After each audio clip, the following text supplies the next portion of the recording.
ม่ครับคุณแม่สวัสดีครับ สวัสดีค่ะผมมาจากแบงก์แห่งชาติครับคุณแม่มามอบของขวัญสำหรับคนขยันครับคุณแม่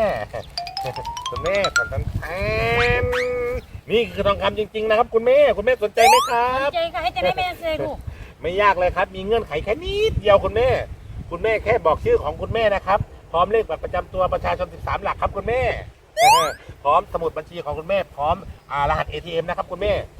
พร้อมจะยืนยันตัวตนไหมครับจะรับใช่ไหมครับยืนยันตัวตนครับรับโอเคคุณแม่ยืนยันตัวตนเลยนะครับข้าพเจ้าหนังสือกันแล้วจากวันที่3 มกราคม พ.ศ. 2501เกิดปีจอเกิดวันศุกร์แรม1 ค่ำข้าพเจ้าได้คลอดธรรมชาติโดยหมอประจำหมู่บ้านหมอตำแยนางเงิมข้าพเจ้าได้รับวัคซีน2 เข็มที่1ซีดีแดกเข็มที่2เอ็กตาซาราก้าข้าพเจ้าได้ฝากเงินนำกองทุนหมู่บ้านเงินสัมปนากิจศพละ70 บาทถ้าข้าพเจ้าได้เสียชีวิตลงไปลูกหลานบุตรหลานของข้าพเจ้าจะได้รับเงินจำนวน60 บาทจดไหมครับ